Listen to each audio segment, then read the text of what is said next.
Noches, aquí nuevamente desde la Sociedad de Oftalmología de Córdoba, en una nueva edición de los Ateneos Interclínicas Interhospitalarios Online, profesor doctor Carlos Arremonda. Ya vamos por la sexta edición y en la misma vamos a tener los siguientes disertantes. Por el IMOC, primero el doctor Mariano Irós va a hablar sobre afaquia sin soporte capsular, cuál es la mejor opción. Posteriormente, y de la misma clínica, el doctor Esteban Medina disertará sobre glaucoma agudo, catarata y ahora qué hago. Desde la clínica privada Vélez Sarsfield de Córdoba, la doctora Sandra Nabur dará su impacto profundo y la doctora Mariela Barale hablará sobre para ver claro, basta con cambiar la dirección de la mirada. Y por último, la doctora María José Lahoz va a disertar sobre cisne negro y para finalizar, el famoso neurooftalmólogo de Córdoba, el doctor Leandro Caribo, nos dará su charla sobre Catajali.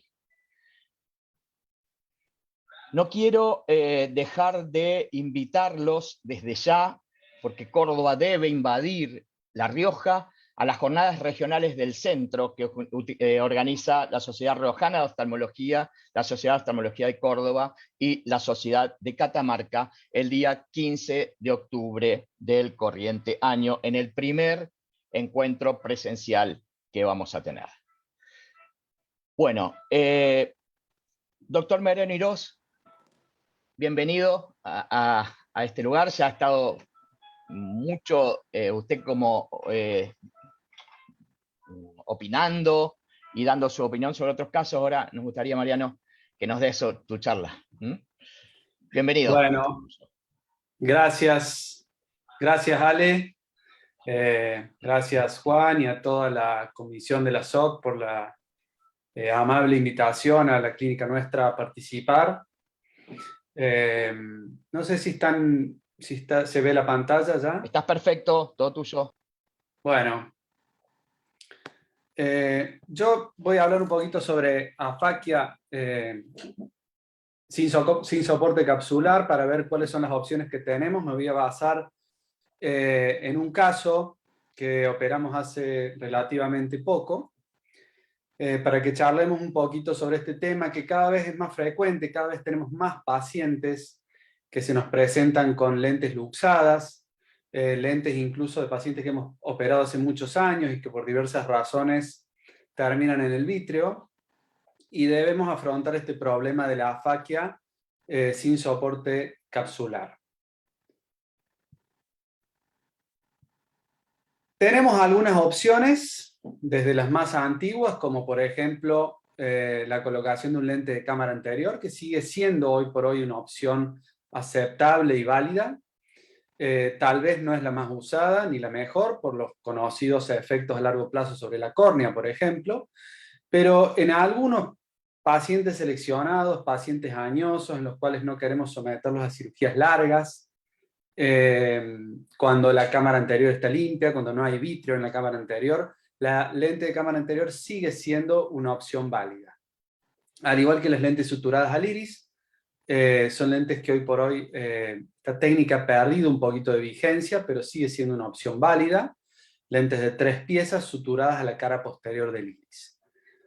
Las lentes con anclaje a iris, como las lentes tipo Artisan, que son las lentes que tienen un clip que se fija en el iris, son también una buena opción para la afaquia. Tienen algunos problemas a largo plazo, muchas veces estas lentes se sueltan y quedan bailando en la cámara anterior o incluso se caen hacia cámara posterior, pero son en definitiva una opción útil. Y sin duda las que más usamos hoy por hoy son las lentes fijadas a la esclera, ya sea suturadas con la técnica clásica descrita por Malbrán hace mucho tiempo, o con un anclaje intraescleral como las técnicas de Yamane o las técnicas descritas por Agarwal.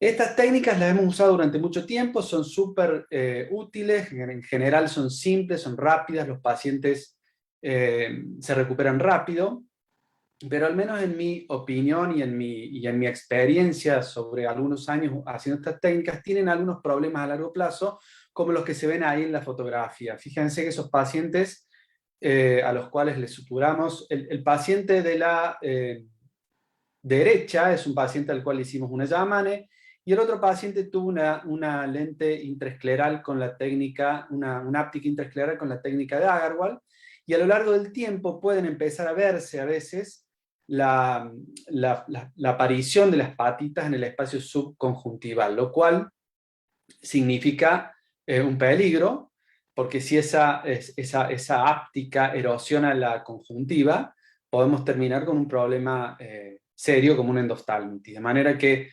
esto es lo que a mí, en lo personal, me llevó a cambiar y a moverme hacia otra técnica que considero un poquito más segura, que es la lente fijada de Leschler en 4 puntos. Se usa una lente Acreos, que es la que ven ahí en la imagen, que es una lente que tiene 4 ápticas, que tiene como unas orejitas, a través de los cuales podemos pasar la sutura de Gore-Tex. Es un Gore-Tex muy fino de 8 ceros que se usa para cirugía endovascular. Y con esta técnica podemos fijar esta lente a la esclera en 4 puntos, ¿ah? Con lo cual le damos una estabilidad excepcional a la lente. Es muy difícil que estas lentes tengan tilt o que se muevan en el tiempo.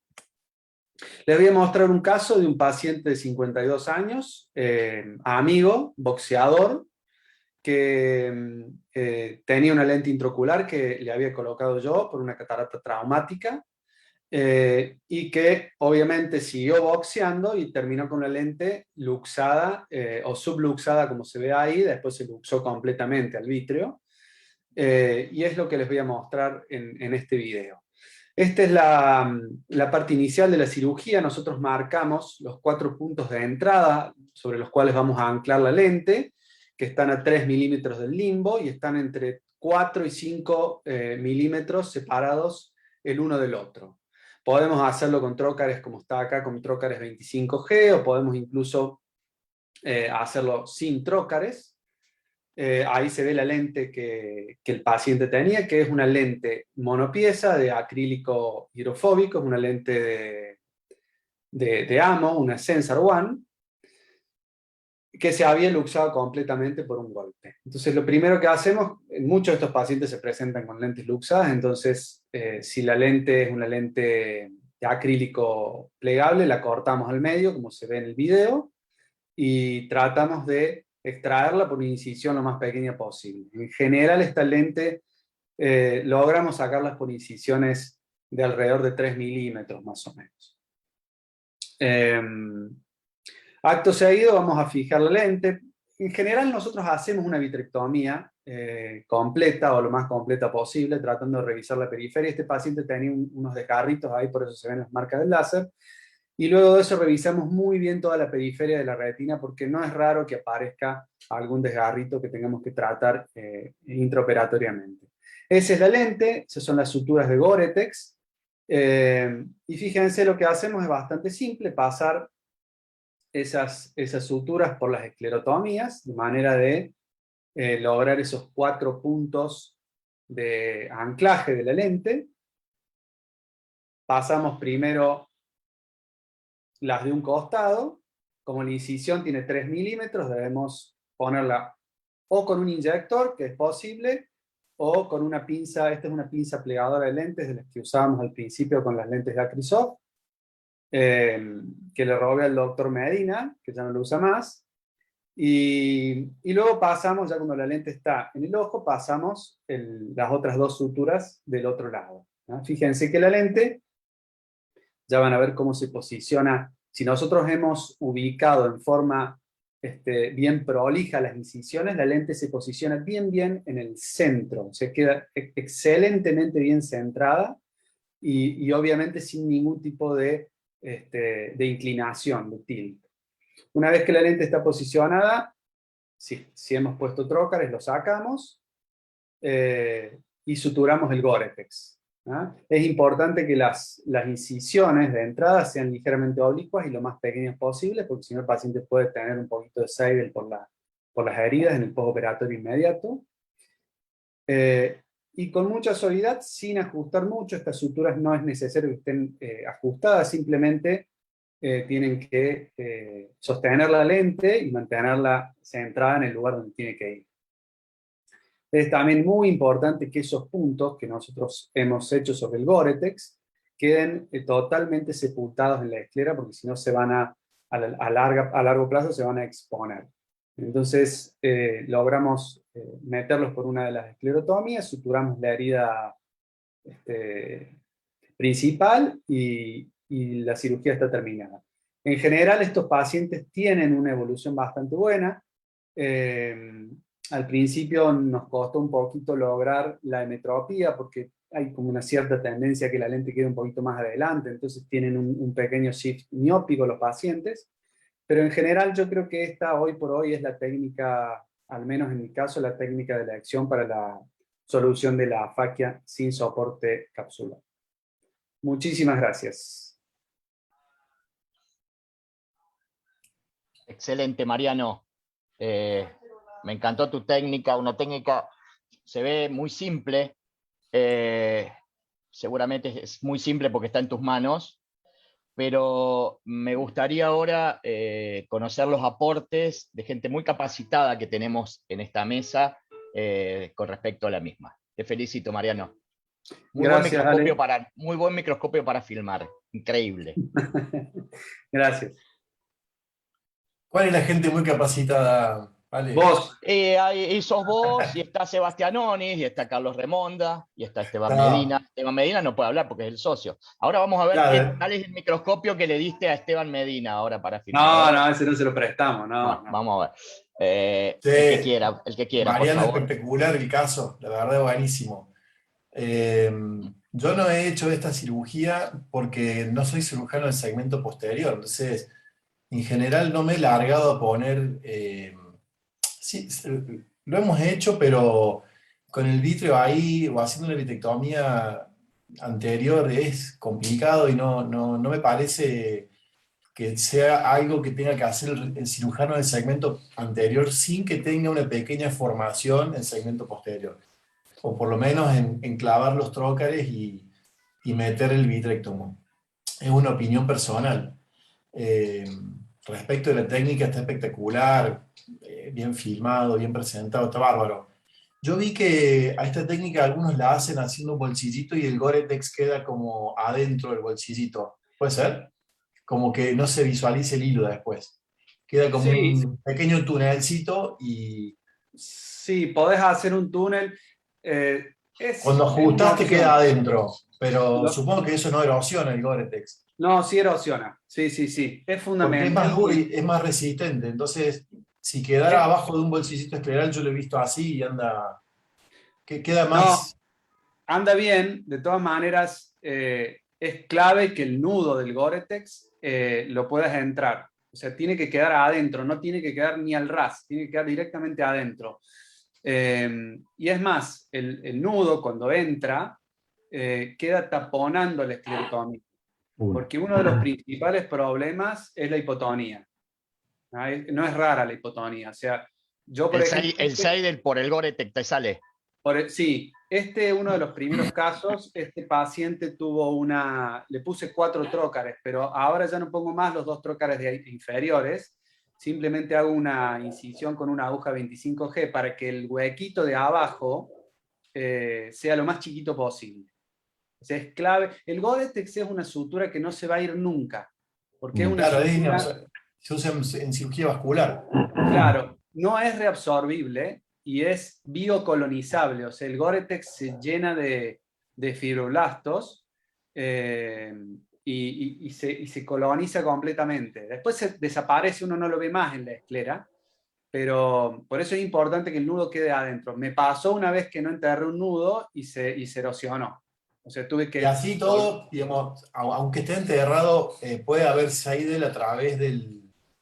Digamos, vos lo recubrís en con la conjuntiva y lo mismo puede salir un poco de humor acuoso a través, entre la esclera, digamos, y el Gore-Tex. Claro, yo me expresé mal, en realidad no es que hay Seidel, se forma como una ampolla. Claro, eso digo. Y sí, puede pasar. Con hipotonía, por supuesto. Con un poco de hipotonía. Sí, es una de las posibles complicaciones. Seba, ¿vos la haces vos o la haces con Santiago esta técnica? Coincidiendo ¿O cómo haces? Coincidiendo con lo que dijo Juan, siempre nosotros, los casos míos los hago con Santiago y los casos de Santiago los hace Santiago solo, porque él es un gran cirujano de vitrio retinal y yo no. Para mí no se puede hacer si uno no tiene manejo del vitrio como corresponde, pues estaremos entrando en un terreno que no es el nuestro. Entonces yo me parece que siempre uno tiene que pensar primero en el paciente y no en el ego del cirujano. Y si la realidad es que el vitrio no lo manejo, no lo tengo que manejar yo. Nosotros siempre hacemos llamadas modificadas. Eh, por supuesto que falta que pase la prueba del tiempo con respecto a la posibilidad de que la áptica erosione la conjuntiva. No nos pasó nunca. Yo me sentiría más seguro. Bueno, primero te felicito, Mariano, perdón que empecé paso de rosca. Recién entro a mi casa. Gracias, Seba. Excelente la técnica, como todo lo que te he visto hacer. Requiere tener una mano increíble y siempre estar tranquilo. Yo sé que vos operas muy tranquilo siempre. Yo me sentiría quizá más tranquilo si la sutura queda eh, con algún flap que la cubra, porque cuando yo empecé a suturar lente de la esclera, siempre el temor era que alguien que no conozca el tema sin querer lo corte al punto. Por supuesto que es más difícil cortar un Gore-Tex que otra sutura, pero bueno, se está hablando mucho del Acrios, que tiene esas 4 ápticas, porque el centrado, si uno hace bien la entrada, como mencionaste vos, queda perfecto, y la chance de que haya un tilting del lente, al tener 4 soportes en vez de 2, que el lente se mueva y haga un pequeño tilting o se mueva y pueda hacer una dispersión pigmentaria a partir de la cara posterior del iris, reduce muchísimo. Así que me parece muy interesante, la Sí, verdad. es tal cual, esa es un poco yo creo que la gran ventaja. Nosotros las estamos controlando con Esteban, con No CT, a las lentes y realmente están perfectas, tienen un nivel de centrado y están totalmente planas. Y en relación a lo que decías vos y Juan, yo creo que sí, que es cierto que hay que tener un relativo buen manejo del vitrio porque la vitrectomía debe ser más o menos completa, digamos. Y esa es una limitación de la técnica, sin duda, sin duda.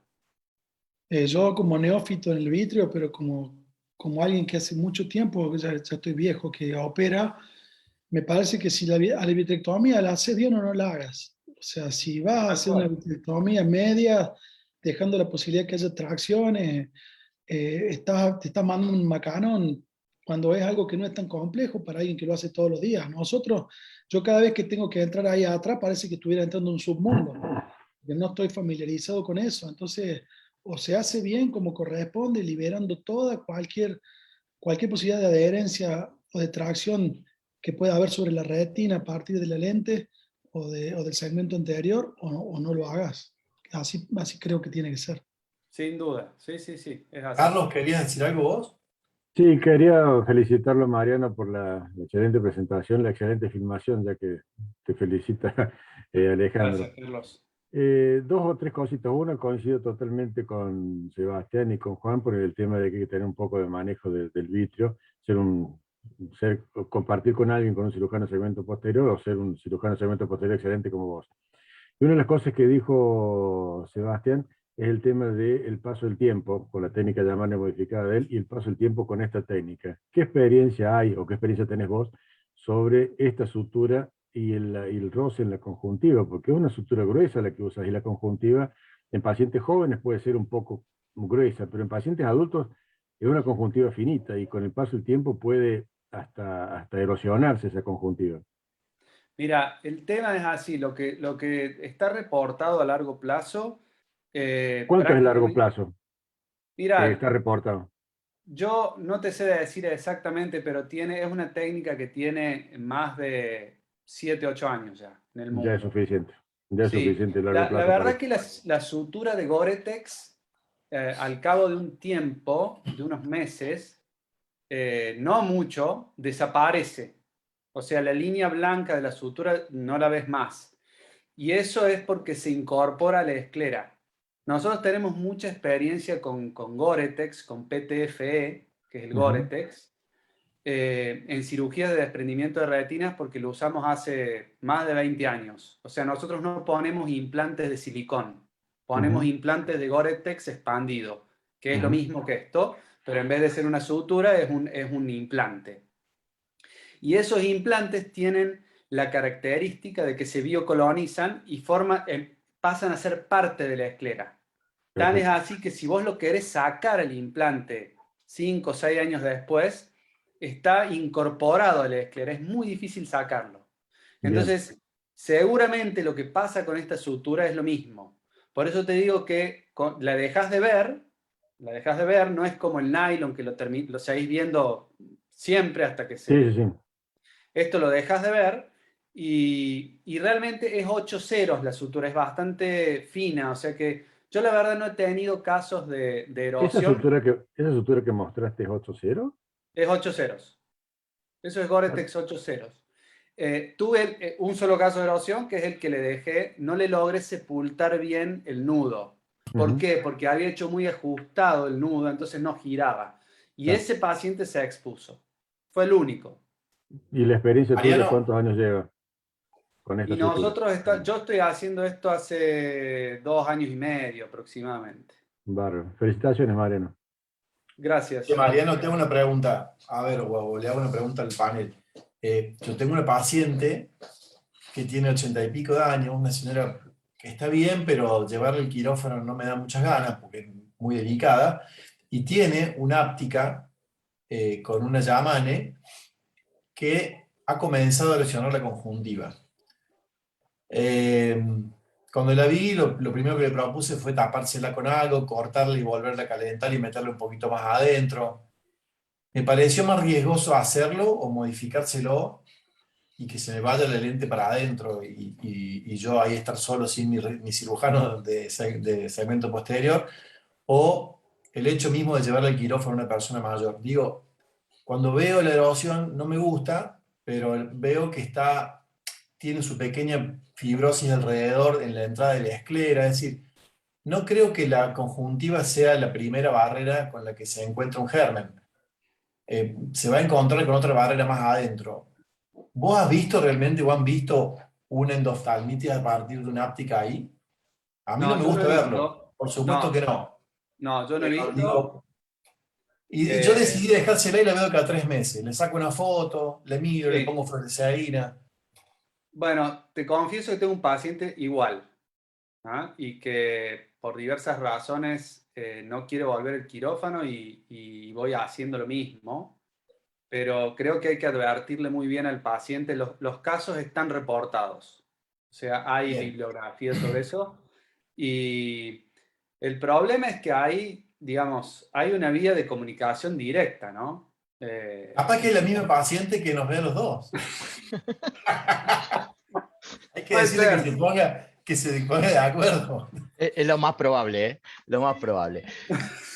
Sí, bueno, ¿Es el áptica Mariano, inferior? Sí, ¿no es cierto? shut up. Si Mariano, se infecta, le digo que te vaya a ver lo que a pasa, vos. Que fuiste lo el que que- pasa es que no. el paciente se toma como interprovincial, no está metiéndote los cuernos, vos estás en Altagracia, él está en Córdoba, Por así que está todo supuesto. bien. Claro. Sí, sí. Mariano, te felicito, realmente me Buenísimo, pareció Mariano. una cosa muy prolija. Cuando estás viendo Yaman, esa vez mucha mezcla de hilo y acá era cosa, o porque vos sos prolijo o porque la técnica es prolija, así que te felicito. Gracias, Ale. Gracias.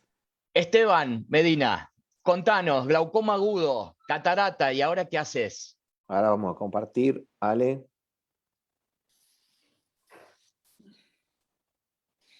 Bien. Ahí estamos. ¿Se ve? A ver. Ahí está. ¿Se ve ahí? ¿Estás sí. perfecto? Bueno. Bien, gracias a la comisión por la invitación. Es un gusto, como siempre.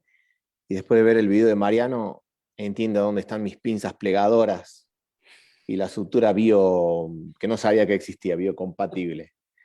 Esta es un detalle que esto me lo enseñó un día me lo enseñó Mariano en los casos de glaucoma agudo. Un poquito una breve reseña del glaucoma de bloqueo angular o ángulo cerrado o glaucoma agudo.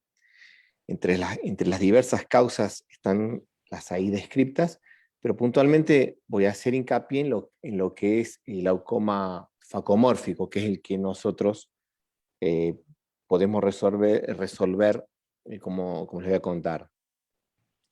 El cierre angular, como ya dije, puede ser de diversos orígenes, desde el bloqueo pupilar con sinequias posteriores, el iris plató, o el facomórfico, muy relacionado al crecimiento del cristalino, a una catarata intumescente, asociados a variables como son los pacientes hipermétropes de ojos cortos y cámaras anteriores estrechas, ¿no?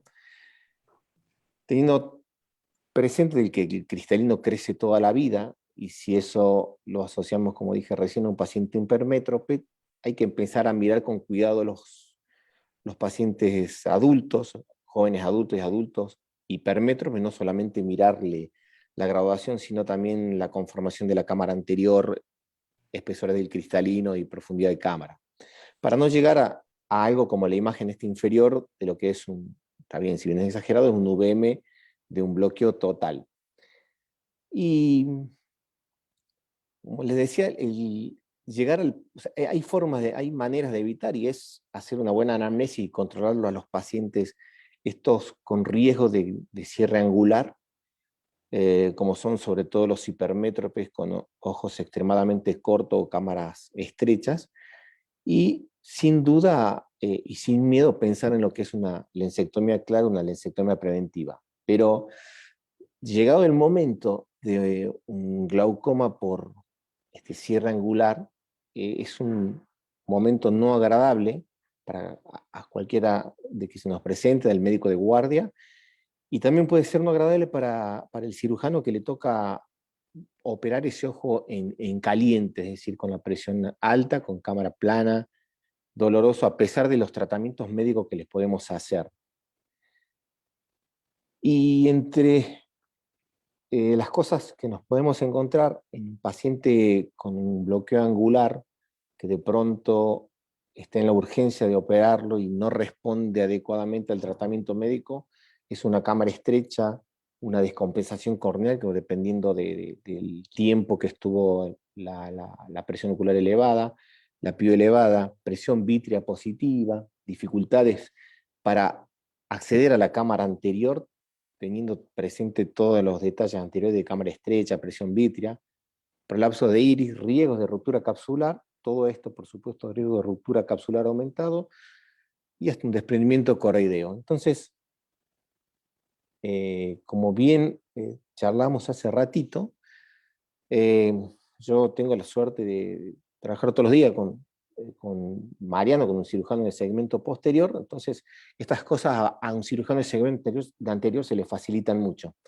Este es un video de un glaucoma agudo, operado en agudo, y quiero que veamos algunos detalles. En el video de Mariano anterior vieron cuando se pone un trocker, cómo la esclera cede, se hunde el ojo, y van a ver acá cómo lo primero que esto, como le decía, me lo dijo Mariano, es poner un trocker en un ojo con hipertensión en agudo que no respondió al tratamiento médico, poner un trocker, le voy a dar play al video, pero vean cómo al poner el trocker el ojo no cede. Ahí está hablando de la presión que tenía el ojo ese. Y hacer una vitrectomía en seco. Creo que el manejar trocker debe ser campo de todos los cirujanos de segmento anterior. Hacer una vitrectomía en seco, una vitrectomía central en seco, ahí lo voy a detener un poquitito. Se entra a la cámara anterior, pero todavía el ojo está duro. Otro poco de vitrectomía, y al presionar ya empieza a tener el ojo menos presión, el ojo. Y vean otro detalle se empieza la cirugía de FACO, una cirugía de FACO convencional ya con un ojo normal, ¿sí? Con una cámara formada, y vean lo que sucede cuando se mete el FACO, cómo se expande todo el diafragma iridiano, se profundiza la cámara y se hace una cirugía que pasa a ser una FACO convencional. Ahí sin grandes detalles. Entonces, es un parámetro que yo no estuve mucho tiempo sin tenerlo en cuenta, y es un detalle a tener en cuenta en los casos que nos puede tocar un glaucoma agudo de ángulo cerrado y operarlo en caliente. este detalle de acceder a una vitrectomía vía pars plana con un trocar y facilita muchos de los pasos o muchas de esas posibles complicaciones que había descrito antes. Es a la izquierda de como es la biomicroscopía o un OCT en un ojo con un glaucoma, con una catarata o un cristalino intumescente, y cómo se amplía el ángulo, se amplía la cámara en un paciente pseudofáquico, por supuesto, si no tuviéramos ninguna complicación. Entonces, creo que es un detalle a tener en cuenta para los cirujanos de segmento anterior, que en el caso mío no hago glaucoma, pero nos toca operar a veces por urgencia un glaucoma agudo, y aprender el manejo esto de los tróqueres, no solamente para esto, sino para lo que es una vitrectomía en el caso de una complicación del segmento anterior. Bueno, nada más, era eso. Muy bueno. Una cosa tan simple como es la vitrectomía anterior, que te va a frenar todas las enormes complicaciones que puedes tener realmente después. Te felicito, Esteban. Ahí dejo de Hacen un buen compartir, dúo Ale. con Mariano. Me pareció fantástico hacer algo tan simple como eso. Y bueno, abro la mesa de aportes para el que lo desea. Bueno, Estoy tratando espectacular, de Esteban, muy compartir. bueno. La verdad que es un recurso indispensable, bajar la presión y tratar de formar la cámara lo más que uno pueda. Como clásico, supongo que la maniobra de Chandler o también darle panito al paciente que deshidrate un poco el vitrio pueden ayudar para quien no tenga una posibilidad de poner un trocar, pero me parece que en definitiva lo que te hace trabajar más cómodo sin duda es esa vitrectomía en seco. Está espectacular. Vos sabés, bueno, ahí están, hay varios. Está Sebastián, varios cirujanos en el segmento anterior, no somos posterior, pero creo que es importante aprender a manejar los trocar. Y sobre todo en un ojo, aprender a manejar un trocar en un ojo que ya tuviste la complicación, una ruptura capsular con vitrio, es difícil. Cuando uno no está acostumbrado, no sabe, es difícil. Este ojo es bastante más fácil por la tensión que tiene el ojo, ¿no? Entonces, es un detalle a tener en cuenta que puede facilitar mucho lo que es una cirugía que puede llegar a ser compleja, y para tenerlo presente. Ese Eh, trocar, Ahí sí, está. perdón, Seba, perdón. no, dale, Mariano, después Ese trocar que puso Esteban ahí es un trocar de 27G. Yo creo que hay dos o tres cosas que son importantes. Hay que tratar de que el trocar para la vitrectomía en seco sea lo más delgado posible, 27 o 25. Y no hay que tenerle miedo, es decir, poner el trocar es una cosa sencilla en un ojo que está con un tono normal o hipertenso. No es una cosa problemática. Es más, si ni siquiera podemos, a veces por ahí no podemos hacerla ligeramente biselada la incisión y el trocar entra derechito como se vio ahí, si tenemos duda, al final abrimos un poquito la conjuntiva y le hacemos un punto, pero creo que es un recurso muy sencillo para hacer, digamos, y que, como decía recién Juan, te evita un montón de dolores de cabeza con una maniobra extremadamente sencilla, porque a medida que el ojo se va ablandando, uno puede ir haciendo la incisión y llenando la cámara anterior con viscoelástico para compensar un poquito las presiones. Yo creo que es una cosa sencilla. Lo que no es sencillo es poner un trocar con el ojo blando. Por eso cuando hablan en los cursos de catarata de hacer una vitrectomía cuando la cápsula se rompe con abordaje posterior con trócares, es una cosa muy compleja porque cuando el ojo está blando, poner un trócar es muy difícil y las posibles complicaciones son muchas. Entonces, en esos casos lo que hay que hacer es cerrar muy bien el ojo con un punto en la incisión, hacer que el ojo tenga tono y recién ahí poner el trocar. Pero bueno, creo que es una maniobra sencilla y para tenerla en cuenta. Seba. Felicitaciones, sí. Marian, Esteban. Una lindo recurso. Esto me hace acordar a cuando Maldonado Vaz me enseñó lo que es el trasplante córnea, la primera paracentesis. Antes de hacer el trasplante córnea, una paracentesis para poder manejar por ese espacio cualquier alteración de la cámara. Entonces, con eso vos te prevés cualquier otra complicación. Y esto es importante para que te permita primero hacerlo, pero además evitas complicaciones. Y Arturo siempre decía que haciendo la paracentesia antes de la queratoplastia eras dueño del ojo, y acá también lo sos, porque tenés opciones múltiples a hacer sobre la vía que estás haciendo con el trocar, ¿no?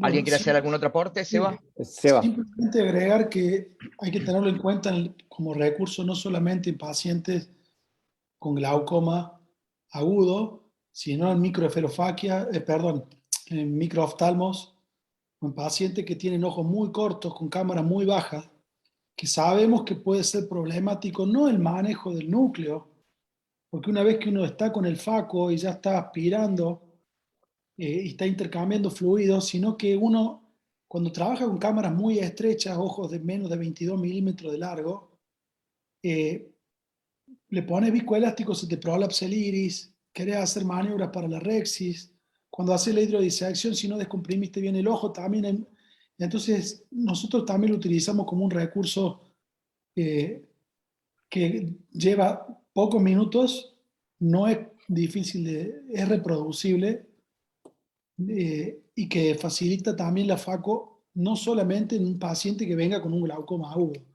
no necesariamente con un bloqueo pupilar y con un cierre angular. Si un paciente con un ojo corto, si ustedes le logran hacer una vitrectomía en seco, retrolental, para descomprimir el vitrio, se va a facilitar todos los pasos posteriores. totalmente de acuerdo, Seba. Sí, sí, sí, Mariano, acá totalmente de tengo acuerdo. algo para vos. A ver. Es la misma paciente, la vi en la clínica. Sí, Debe Mirá, ser. ¿ves? Pero Esta, ¿eh? bueno, Pero mirá fíjate dónde se que dieron la cana. Buah. aparentemente ¿En serio la la conjuntiva, misma? no, no sé, no, me parece que no. La conjuntiva se la ve bien ahí. Sí, tiñe un poquito ahí en una de las Mm, puntitas, tiñe un poquito, pero lo veo compacto, por eso la observo y es una mujer grande, no me da no sé qué llevar el quirófano. mm. Pero bueno, Muy era bien. anécdota nomás. Esteban, excelente. Una cosa muy gracias, Ale. simple esto, si están viendo Residentes, esto es increíble el aporte, pequeño aporte que dio tu charla. Una cosita más para tener presente y a ver qué opinan quienes están acá. También en los casos de los síndromes del Mid-Direction Syndrome, de una catarata, una vez que obviamente descartar de que la presión ocular no es ni por un desprendimiento coroideo, ni el ojo se nos pone duro, sino en un caso de pseudoexfoliación que me ha pasado y cerré y tuve que esperar días hasta que pasaba. Si hubiera tenido este recurso, creo que es un recurso a tener en cuenta también, ¿no? Sí, pero Buenísimo. guarda con eso. Eso que vos dijiste recién es muy importante. Vos tenés que Descartar, descartar que no claro, el sea un coroideo, sí, desprendimiento coroideo hemorrágico, porque seguro. a mí me pasó una vez Es peor. y la forma de descartar, la forma de descartar que eso que se viene hacia adelante y está generando esa tremenda hipertensión no es un misdirection, sino un coroideo hemorrágico, es poniéndose un indirecto y mirando el fondo, porque, digamos, si vos le metes un trocar al paciente y está haciendo un coroideo, puede Se llegar a ser una empeoras. catástrofe, Sí, ¿no? Así que sí. es muy importante lo que dijo Esteban recién en ese sentido, o sea, hay que descartar o estar seguro de que no es un coroideo hemorrágico. Nosotros habitualmente, Mariano, como decís vos, oftalmoscopía binocular indirecta en el momento Exacto. y ecografía antes de tomar la decisión de si vamos a hacer una entrada posterior o no. Si es un misdirection syndrome, no vamos a encontrar ningún hallazgo en el OBI y tampoco en la ecografía. Y ahí nosotros podemos proceder a descomprimir. Pero la única forma de frenar una hemorragia es aumentando la presión, no disminuyéndola. Entonces, si vos le Exactamente, haces la cerrando. entrada, la va a potenciar al desprendimiento. Muy Bien. importante eso. Bueno, muchísimas gracias, Vamos, Mariano, Ale. Esteban, un lujo. Bueno, abrimos ahora el espacio para el servicio de oftalmología de la clínica privada Vélez Sarsfield. Primero la doctora Sandra Namur nos va a hablar sobre su impacto profundo. Sandra, un gusto tenerte con nosotros. Gracias, buenas tardes para todos. Un gusto, el gusto es mío. Les queremos comentar el caso de esta paciente que lo hemos denominado pacto profundo. Se trata de una mujer de 50 años que a fines del año 2020 consulta por guardia después de haber recibido un traumatismo contuso del ojo izquierdo por un perdigón de goma. La paciente se presenta dolorida, con un edema y hematoma bipalpebrales atemporal del ojo izquierdo, con una escoriación cutánea pequeña. El ojo estaba congestivo, con una hemorragia subconjuntival temporal importante, la córnea estaba transparente, la cámara anterior formada y un hipema 2 cruces con un tindal hemático muy importante. La agudeza visual del ojo derecho, 10/10 sin corrección, y el ojo izquierdo tenía percepción luminosa. En ese momento el ojo estaba normotenso. Se solicitó una tomografía axial computada de órbita que resultó normal y le pedimos una ecografía. El tratamiento que le indicamos ese día fue reposo semisentada, analgesia según necesidad, isotropina cada 12 horas y una asociación de antibióticos y corticosteroides cada 4 horas.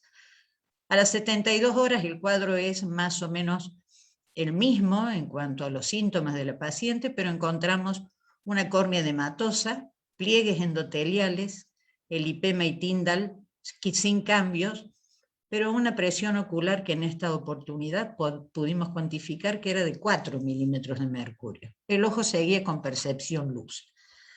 A los 5 días hay una franca disminución del hipema y entonces observamos una discoria con una iridodiálisis de hora 2 a hora 6 y la presencia de una membrana inflamatoria en el centro pupilar.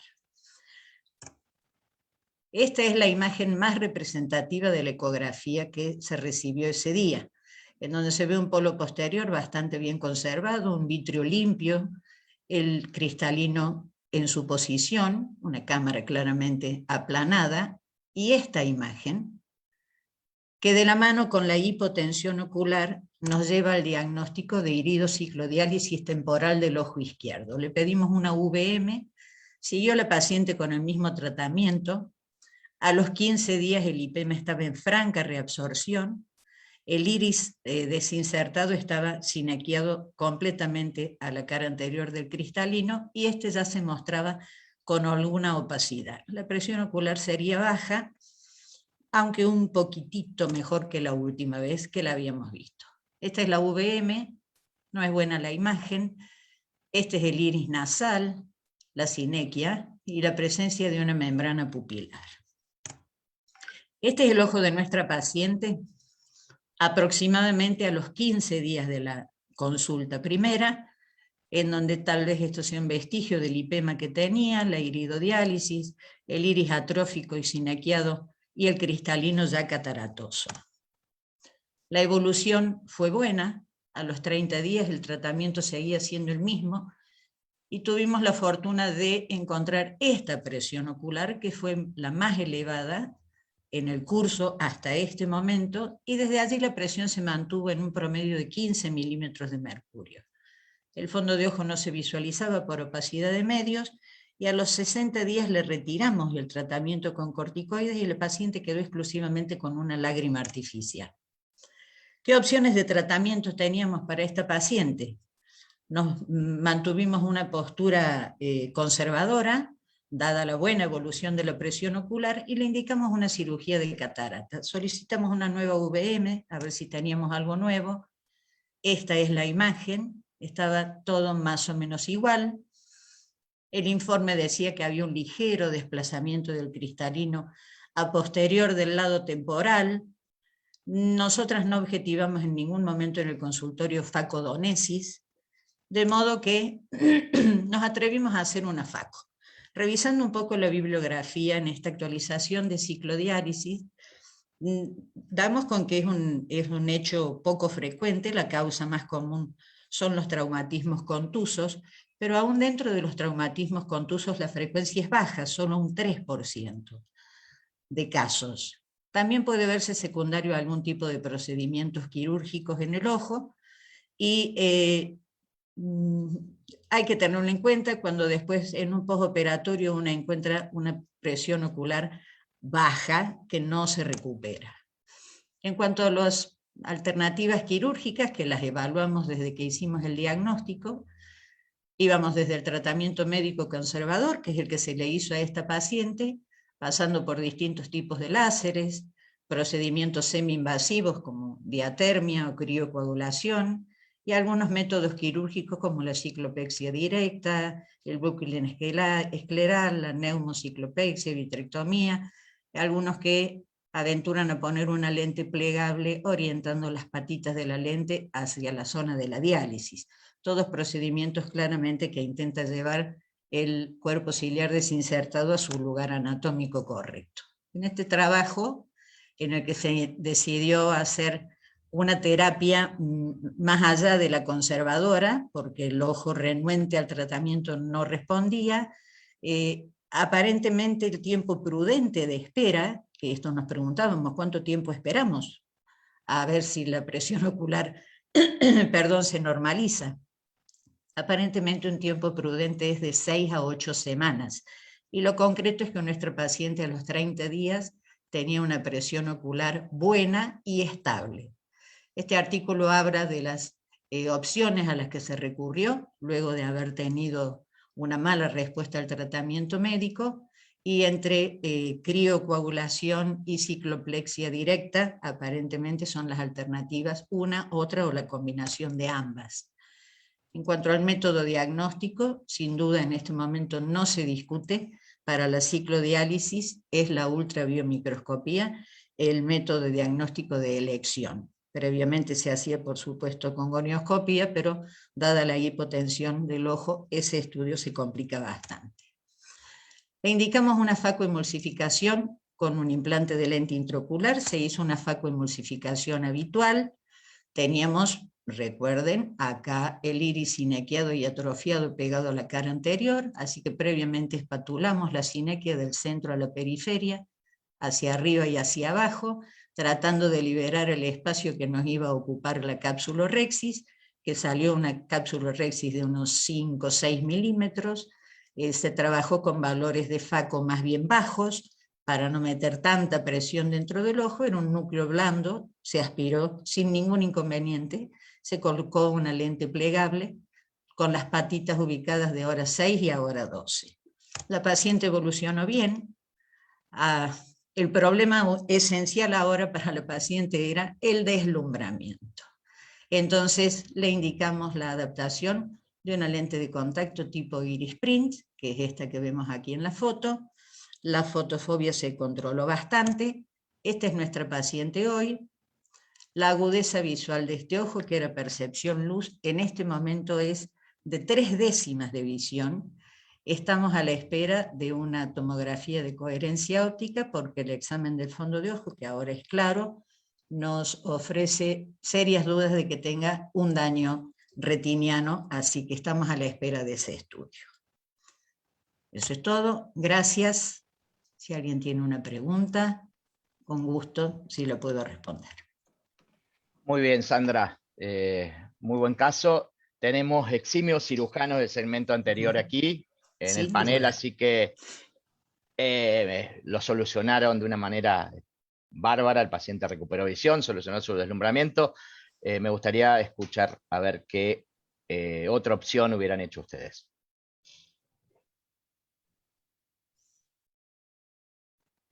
Mariano, Seba, Juan. Yo, Sandra, una pregunta. Dime. Te felicito, la verdad que espectacular el caso.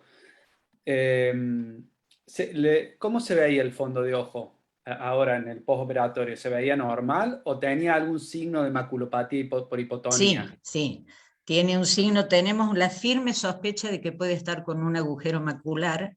Bueno. Así que estamos esperando la OCT.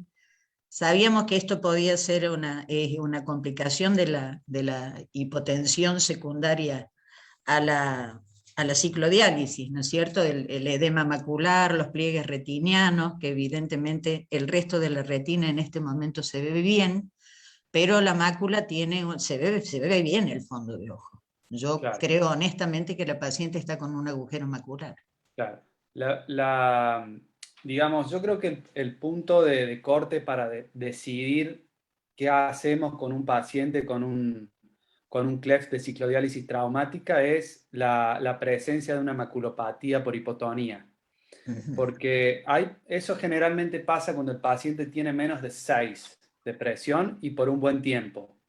Y a mí me ha pasado que se curen solos, algunos, y me ha pasado también de esperar 3, 4 meses en los cuales la visión iba bajando y el cuadro de pliegues coroideos en el polo posterior y edema de nervio óptico van aumentando por la hipotonía, y ahí no te queda otra que actuar, digamos, para tratar de resolver ese cleft de ciclodiálisis. Que a veces me ha pasado que es simple, por ejemplo, cuando el cleft es superior, es decir, es localizado en la parte superior, son pacientes que se curan relativamente fáciles con una aplicación de crioterapia y una burbuja de gas. Claro. Nada más que eso. Pero cuando la ciclodiálisis es de 360 grados, es complicadísimo. Claro. Y ahí es cuando, digamos, casi ninguna técnica funciona bien, digamos, y es realmente complejo. Nosotros publicamos un paper hace un año con Alberto Zambrano y Eleonora Lavaque sobre 6 casos de ciclodiálisis en 360 grados que se curaron, entre comillas, porque en realidad la ciclodiálisis no se fue, sino que la presión subió y desapareció la maculopatía por hipotonía, con la realización de una banda de cerclaje en 360 grados, bien anterior, bien contra Sí. los rectos, y eso, como te digo muchas veces, resuelve a medias el problema, porque no es que la ciclodiálisis se va, sino que por alguna razón, La probablemente presión sube. porque interrumpís la vía uveoescleral, El flujo. claro, y la presión sube, entonces la maculopatía por hipotonía se va y el paciente le mejora la visión. Pero son cosas muy complejas de resolver, las ciclodiálisis extensas. Sí. Está. Bien. Yo quiero hacer un aporte como métodos complementarios de estudio. A mí que hago oftalmología pediátrica, realmente hacer un UVM en un niño abajo de los 7, 8 años es realmente un problema. Y muchas veces tenés que sedarlo y otras veces tenés que hasta dormirlo.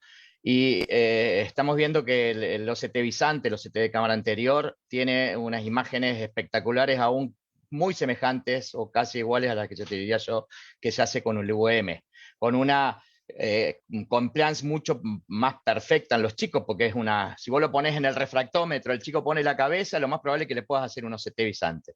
Tan es así que el gold estándar cuando uno quiere operar un paciente con estrabismo, que no sabe si un músculo se perdió, que hay que reoperar lo demás, antes se hacía solo VM para esos casos, teníamos que dormir los chicos para hacerlo muchas veces. Y hoy con la doctora Fernando Laurel estamos haciendo un trabajo sobre OCT Visante en músculos extraoculares y realmente se ve en forma notoria y espectacular. Otra cosa que el OCT está suplantando mucho a la VM es para ver los flóculos vítreos en las uveitis intermedias. Se ven en una forma espectacular cuando uno no puede llegar, porque hay sinequias posteriores y no puede llegar a ver la par plana cómodamente. Les aconsejo OCT Visante para ver los flóculos, los no-ball y todo lo demás. Okay. El tema por ahí es que el OCT va a donde pasa la luz y va a tener una cierta profundidad y no va a ir mucho más allá por ahí. Llegás hasta el músculo. Sí, el músculo sí, pero ya no sé si alcanzarías a ver el cleft de la ciclodiálisis Y llegás a ver par plana, Juan. en este caso. Es bastante parecido, no sé si llegás tan atrás, pero para usos un poco más anteriores es impresionante bueno, tenés la rapidez del OCT y lo poder hacer en oftalmología pediátrica, ¿no?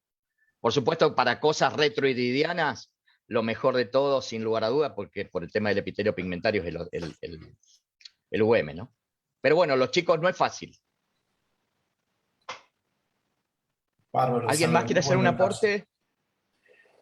bueno, independientemente de la mácula, la retina, por ahí pensar en alguna opción para protegerlo del exceso de luz con algún anillo de Morcher o similares, que ahora hay unos bastante interesantes que van puestos directamente en el sulcus, no intrasaculares, que son más difíciles de poner.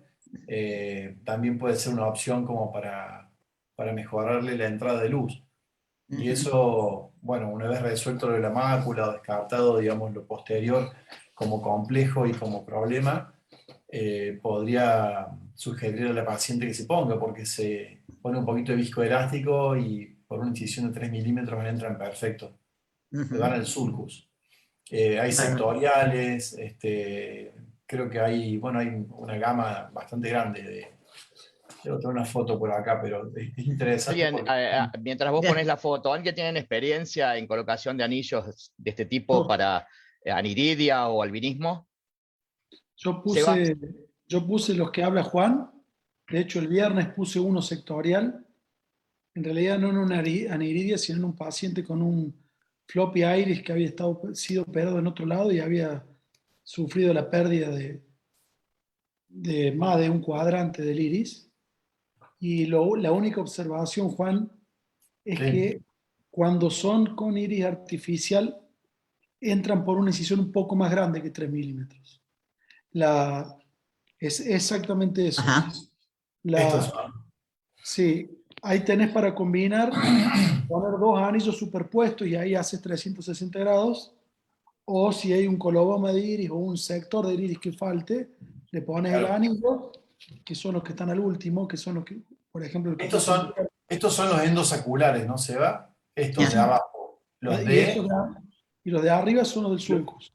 estos, en la fila B, en la segunda fila, capaz que a este paciente le iría el 96C, este de la derecha. Claro. Pero la única observación, porque es una sorpresa que me llevé yo, no he puesto tantos, pero debo haber puesto 5 o 6, no entran por 3 milímetros, Juan. ¿Vos lo has puesto? No, por lo vi poner, pero no ¿Te lo acuerdas que puse vimos? yo. Y yo sé que esta punta que tiene acá cuesta bastante Cuesta hacerla mucho. entrar por 3 milímetros. Yo amplié 4 porque renegaba Sí, por supuesto. y no entran por 3. Hay que hacer una incisión un poquito más grande, pero son muy buenos. Son muy buenos. Gracias por Bueno, el aporte. felicitaciones, doctora Namur. Gracias, Excelente Alejandro. el caso Gracias. y bueno, sirvió mucho para lo que queremos hacer esto, que es presentar el caso en forma concisa y concreta y sobre todo después los aportes que son los que más nos nutren, ¿no? Sin duda.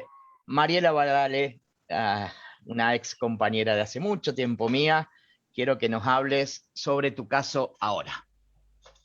¿Por qué, El espacio es todo tuyo, por qué mucho tiempo? ¿Por Gracias. qué tan joven? porque fuimos compañeros. Pero no hace tanto tiempo.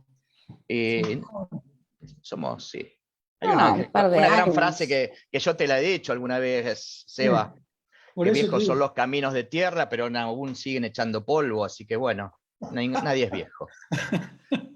Bueno, buenas noches. Quiero Cambiemos de agradecer la tema. invitación. Bien, gracias, Mariela. Alejandro, quiero felicitar a todos los exponentes, han estado hermosos. Bueno, vamos a salir del ámbito quirúrgico y vamos a ir a la presentación de este paciente, o esta charlita que hemos titulado Para ver claro, basta con cambiar la dirección de la mirada. Les voy a presentar el paciente de sexo masculino, 74 años, que es derivado del interior de Córdoba por presentar dolor, ojos rojos, lagrimeo en ambos ojos de 3 meses de evolución. El signo más característico era el dolor que presentaba el paciente, necesitaba tomar un paracetamol cada 4 o 6 horas para calmar el dolor. Refería antecedentes de amaurosis desde los 35 años de edad, con diagnóstico de retinosis pigmentario, varios miembros de la familia lo tenían, era hipertenso y tenía un bypass coronario. Este es el paciente amaurótico, ectropio en ambos ojos, congestión conjuntival, congestión periquerática, el paciente siempre en supraversión, su mirada, y nistagmus. Nos encontramos con esta úlcera corneal, bilateral, periférica, con adelgazamiento corneal. La úlcera corneal iba desde la hora 11 hasta la hora 7, 8 en el ojo derecho. En el ojo izquierdo de forma centrípeta, con una edema corneal tenue, ambos ojos sinequias posteriores, ambos ojos cataratas.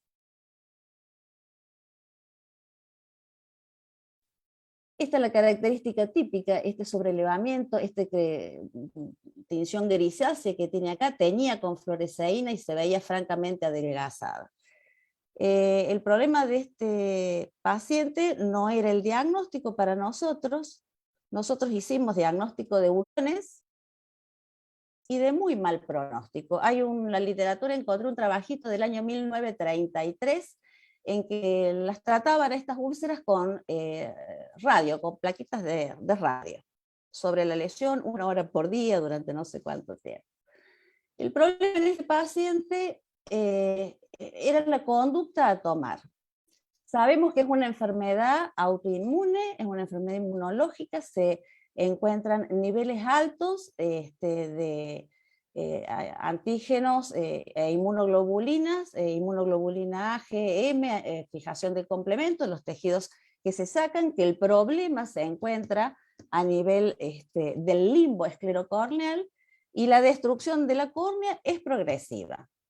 Que se sugieren tratamientos médicos y tratamientos sistémicos, alternativas de lente de contacto terapéutica, colgajo conjuntival, retrocesos conjuntival, recubrimiento con membrana amniótica, queratoplastia lamelar o un injerto penetrante, parche escleral, tarsorrafia, heparina, subconjuntival, cianocrilato en relación al riesgo de la perforación corneal. La evolución aparentemente es hacia la perforación y hacia la pérdida ocular, independientemente del tratamiento que realicemos. El tratamiento debe ser la base de la enfermedad, que es frenar esa respuesta autoinmune que hace el ojo contra el colágeno corneal. Hicimos lectura de trabajos para ver cómo íbamos a manejar este paciente, que, bueno, el paciente ya era no vidente, ¿no? Pero que en el caso de un paciente con buena visión, que consulta por lo mismo, por ese dolor insoportable, por la fotofobia, el lagrimeo, y que consulta también habitualmente por disminución de la visión, cuando nos encontramos con una patología que no responde a nada. Este trabajo es un trabajo chino. En nuestro país las úlceras de Muren son muy poco frecuentes. Yo, como vos decís, Ale, hace tantos años, y en tantos años no había visto ninguna, pero bueno, en China hay trabajos de casos reportados abundantes, y bueno, en África también, relacionado con el mintiasis. Uno cuando ve una erosión profunda, un riesgo de perforación, una alternativa puede ser un flap conjuntival. Acá un trabajito donde está fuertemente desaconsejado realizar un flap, porque llevar un flap conjuntival favorece a llevar ese tejido conjuntival con toda la respuesta autoinmune que termina destruyendo el tejido corneal. En el primer foto que vemos acá con la letra A a la izquierda, una úlcera de Muren más evolucionada que recibió un injerto lamelar, que el injerto lamelar se comenzó a alterar, porque la enfermedad sigue, al que se le hizo un injerto, un flap conjuntival, y bueno, vemos que el flap conjuntival termina por lesionar también la córnea. A la derecha, lo más temido, la infección y la perforación. Acá vemos la perforación, flap conjuntival, mala evolución, injerto corneal y mala evolución, también con injerto corneal. Acá tenemos las opciones que sugieren algunos, que es la resección conjuntival, lejos de hacer el flap conjuntival, es retirar la conjuntiva de la zona periférica del limbo, usar inmunomoduladores o inmunosupresores tópicos. Inmunosupresores tópicos nosotros no tenemos, que sería el Tracolimus, o al menos yo no lo encontré. Queratoplastia laminar parcial, flap conjuntival de conjuntiva del mismo lado, del otro ojo, etcétera, etcétera. una actualización que hicimos de Cochrane. Bueno, no hay estudio disponible al momento que mida la efectividad de algún tratamiento. Úlcera de Muren, me movilizó el título, ¿no? Escurrir agua de las piedras. Cualquier tratamiento propuesto, tarsorrafia, membrana. La membrana amniótica parece que retarda la epitelización y favorece la infección, el flap conjuntival, el parche escleral, la tarsorrafia, ninguna funciona y lamentablemente estos ojos no se salvan. Tratamiento. Nosotros al paciente le pedimos cuando ingresó estudios de laboratorio general, una rutina, una eritrosedimentación, factor reumatoideo. El paciente no tenía clínica o referencia de clínica salvo una leve gonalgia en un paciente de 74 años. Se le pidieron valorar serología para hepatitis C, porque algunos los encuentran relacionados con la hepatitis C. Y bueno, los resultados demoraron un tiempito en llegar. Mientras tanto iniciamos un tratamiento médico, nosotros junto con reumatología, que lo inició después de recibir todos los estudios de laboratorio. El tratamiento médico que hicimos fue utilizar prednisolona, utilizar ciclosporina, gotas de lágrimas artificiales sin conservantes y antibiótico-terapia como profilaxis. Le sugerimos al paciente un lente de contacto terapéutico. Paciente, como era no vidente, se le imposibilitaba el uso de la lente de contacto, y a las 48 horas de iniciar con ciclosporina y prednisolona y lágrimas, el paciente refirió mejoría sintomática, menos dolor, casi nada de dolor. Reumatología pidió placas. Habitualmente se dicen que estas úlceras periféricas pueden estar asociadas a artritis reumatoidea, a otras enfermedades sistémicas, pueden estar asociadas como el lupus, pero la artritis reumatoidea en un 35%, más frecuente. Este paciente en una placa de ambas manos, no se ve desviación cubital, tiene un factor reumatoideo positivo, 5% de la población normal tiene el valor positivo, aunque no tenga la artritis reumatoidea. Un mes de tratamiento con las gotas, desapareció el ectropion inicial, mejoró la congestión, las úlceras persisten, el adelgazamiento está, acá están más transparentes las córneas, se pueden ver la discoria, las sinequias, las cataratas. El ojo izquierdo, que en la otra foto porque el paciente no podía bajar los ojos, se ve la lesión periférica. Le propusimos hacer un retroceso de la conjuntiva acá, el paciente no accedió, porque a él se le había ido el dolor.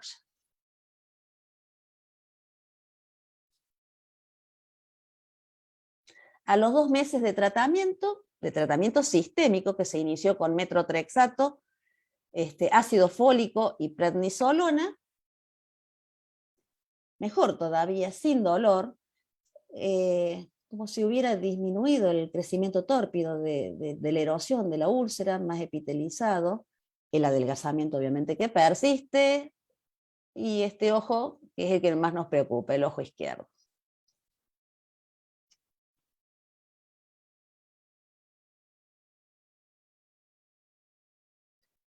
El paciente no quiere hacer nada, el paciente no quiere tratamiento quirúrgico, el paciente siente que él está bien, en este momento él no tiene dolor y no tiene ya el lagrimeo. Él dice que lo único que quiere conservar, porque la visión ya la perdió, quiere conservar la mirada. Es un caso sin terminar de resolver, es un caso abierto. Yo quisiera saber de este panel de expertos si alguno ha tenido alguna vez alguna úlcera de Muren, y si la ha tenido o varias, las ha tratado, cómo han terminado y qué ha sido lo mejor para el paciente. Gracias. Bueno, Mariela, realmente siempre fuiste una persona muy estudiosa, seguí siéndolo, y me encantó la metáfora final de tu caso. ¿Alguien quiere hacer algún aporte sobre esto? Mariela, buen Carlos. día. Muy buena la presentación. Y como dijiste vos, un caso extremadamente complejo y también a la vez, como bien lo comentaste, un caso extremadamente raro. Yo no he tenido oportunidad de ver úlceras en Moore de ningún tipo, ni leves ni tan agresivas como las que has presentado vos. Pero dos preguntas me llaman la atención. En realidad una pregunta y una explicación de tu parte. La pregunta, ¿por qué el ectropion inicial? Creo que el lagrimeo. ¿Solamente el lagrimeo o alguna otra enfermedad por la toxicidad de las gotas? El Porque paciente muchas venía veces... con 3 meses de tratamiento con gotas, pero se le había indicado antibióticos y lubricantes. Era el pañuelito. El ectropion era el pañuelito, la inflamación de todo el globo. Y creo que al mejorarle a las 48 horas el paciente refería mucha mejoría sintomática, le suspendimos el uso del pañuelo, le pusimos ácido poliacrílico durante la noche, durante el día hidroxipropilmetilcelulosa y el corticoide. El tratamiento de base de esta enfermedad es el tratamiento reumatoideo, lo inmunológico. Claro. No tenía más lagrimeo el paciente y el ectropion fue impresionante lo que se modificó. Sí, yo me canso muchas veces de explicarle a los residentes el tema de que la polimedicación muchas veces genera el empeoramiento no solamente del lagrimeo, sino del ectropion, y muchas veces mejorando el ectropion mejora mucho la superficie ocular, así que puede ser parte de la mejoría también, no de la úlcera en general, pero sí en particular, pero de la mejoría en general. Y el comentario que quería que me hicieras vos era, porque hay dos tratamientos sugeridos, el flap conjuntival y el retroceso de la conjuntiva. Y en una de las imágenes que vos que vos mostraste, hablaba que comentaban ahí que el retroceso conjuntival habían dado buenos resultados, o una evolución mejor. Sí, está sugerido el retroceso porque la idea es retirar del área del limbo los vasos conjuntivales, retirarlos porque son la causa de la reacción, la causa de la lesión epitelial corneal y del adelgazamiento corneal. Al retirar la conjuntiva estaríamos alejando, digamos, el centro del fuego, ¿no? Sí, en pero teoría, porque hay todo, por en otro lado... teoría, todo es relativo, digamos. Es peor el recubrimiento conjuntival y la membrana, es mejor retirar la conjuntiva, pero en definitiva el tratamiento es la enfermedad de base y el tratamiento local como de alguna enfermedad específica, autoinmune, anticórnea. Perfecto. Muy bien. Muchas gracias, Mariela. Muy buen trabajo. Gracias. Excelente, Mariela. Sí, Bueno. Mariela, excelente el caso. Cuento que yo tuve una sola, gracias a Dios, unilateral, mucho menos avanzada que la tuya, que este paciente, mejor dicho, espero que vos no tengas. Y el tratamiento a mí me dio buen resultado para frenar la evolución tan agresiva, obviamente la inmunomodulación local y sistémica. Ciclosporina. Ciclosporina, yo lo derivé al inmunólogo para que maneje las drogas sistémicas, porque no estoy familiarizado con el manejo de las mismas y los controles posteriores. Y creo que, mi humilde opinión, no le haría ni avance ni retroceso de conjuntiva, no le tocaría la conjuntiva de ninguna manera si lo estoy regulando con medicación, porque yo creo que estos pacientes cada vez que los tocamos los incendiamos cuando son un mecanismo inmunológico el que lo genera. Obviamente es más lógico alejar la conjuntiva para alejar o que esté más lejos la llegada de los inmunomoduladores. Inmunocomplejos, los autoanticuerpos. Exactamente. Pero anduvo bien, unilateral, insisto, era más joven. En general, las unilaterales son menos agresivas y se dan en pacientes más añosos. Él es un paciente añoso que tiene la forma bilateral, que es más agresiva. Y en relación a los inmunomoduladores, la ciclosporina, y los inmunosupresores, la ciclofosfamida, que se puede usar en colirio, y también se puede usar en colirio una droga que es un macrólido, inmunosupresor, el tracolimus, pero que yo no lo he conseguido. Probablemente, no sé si alguna farmacia lo podría hacer como un preparado magistral. Creo que Villarrubi lo hace, ¿eh? La farmacia Villarrubi lo hace, acá en Córdoba. Silvina Villarrubi, y me parece que hace el tacronismo. No lo tiene en su listado, no la tiene. ¿Segura? Sí, no lo tiene. Porque yo he usado No. tacronismos no me acuerdo en este momento, y creo que no fue de ella esa vez, me parece que fue de Magista de Buenos Aires, pero sí viene, se consigue. Creo que No va a sé ser si el Silvina lo segundo tendrá. paso. Creo que podría ser el segundo paso en el tratamiento si esto se vuelve a incendiar y alguna opción hay que darle. Arde bastante. Y la otra sugerencia humilde también, yo nunca tuve un caso tan terrible como ese, podría ser la membrana amniótica. Si el hombre no quiere cirugías, utilizar adhesivo tisular para fijarla, y es un tejido que va a estar unas semanas ahí y después desaparece solo, y le va a ayudar mucho en la recuperación de superficie, más allá de que la inmunomodulación tiene que estar. Sí, lo que pasa es que hemos leído algunos trabajos en donde dicen que la membrana amniótica también la digiere y que la membrana amniótica no favorece la epitelización de ese lecho que ahora venía estando epitelizado. Sí, son todas alternativas, no sé. Te agradezco, Seba, la opinión, Juan. Es muy difícil el manejo de estos pacientes. Terrible. Es muy difícil. Sí, no te envidio para nada, te felicito, la verdad. Frustrante también. Y Felicitaciones. en 3 meses evolucionó así. Sí, sí. Gracias. Bueno, gracias a vos, Mariela, Sandra, un honor que hayan estado con nosotros. Y antes de pasar al módulo de neurooftalmología, porque van a ser 2 casos en neurooftalmología, quiero contarles 2 cosas. Uno es una pregunta de Face y otra es un aporte que hace una amiga que habla japonés. Ella me dice que no se dice Yamane, sino Yamane. De ahora en adelante, ¿ok? Hay que hablar bien.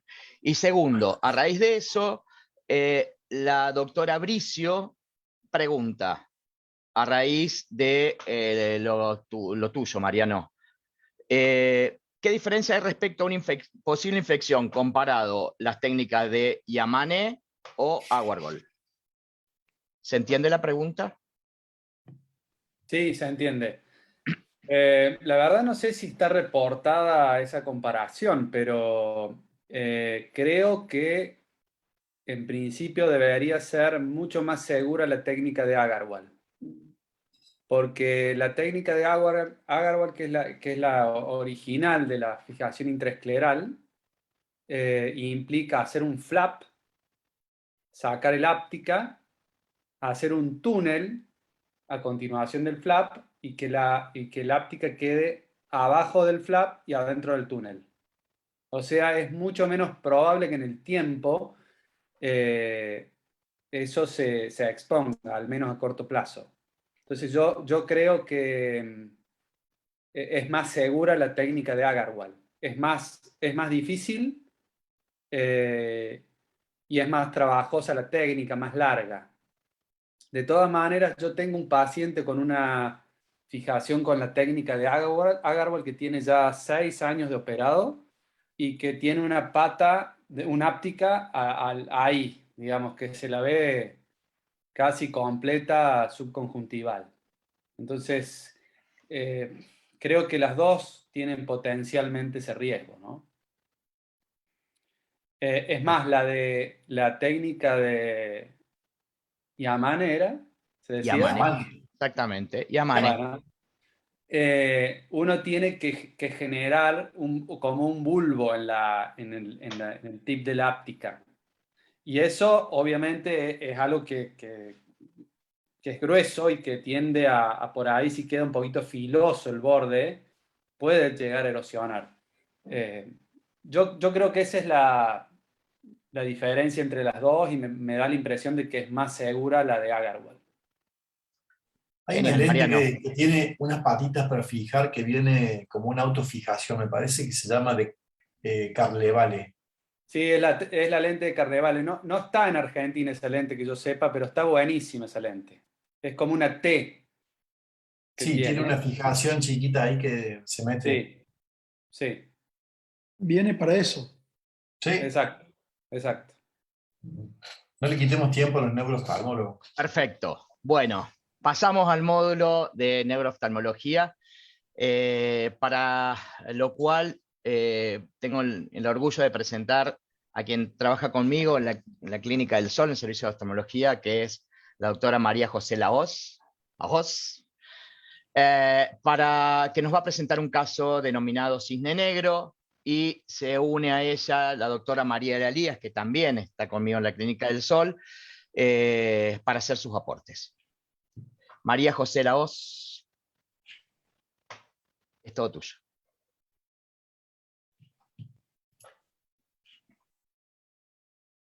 Saludarlos a todos y agradecer a la sociedad por la invitación.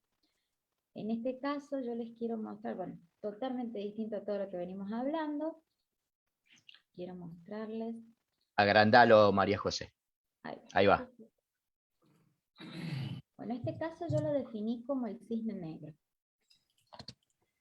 Esta es una paciente que nos hace una interconsulta en el servicio, un femenino, 14 años de edad, sin antecedentes personales, en la cual refiere una disminución de la visión de manera bilateral, progresiva, en los últimos 6 meses de la consulta que nos hace, sin otros síntomas que se lo acompañen. La mamá de esta paciente refirió haber hecho 3 consultas previas, en la cual en la primera solo se les había indicado una refracción aérea con un fondo de ojo normal. Ante la insistencia de esta pacientita de la baja visión, la madre vuelve a consultar y en la segunda, a pesar de tener un fondo de ojo normal, pueden constatar una baja de visión y deciden su internación para dar pulsoterapia y luego continuar la vía oral. Pasado el tiempo de la pulsoterapia y al ver que ya no había modo de mantenerla internada en este nosocomio público, deciden darle el alta. En ese transcurso le piden resonancia, TAC, laboratorio general, una PL, un electroretinograma, un potencial y un OCT. En el día que nos consultó a nosotros, la paciente estaba sin tratamiento.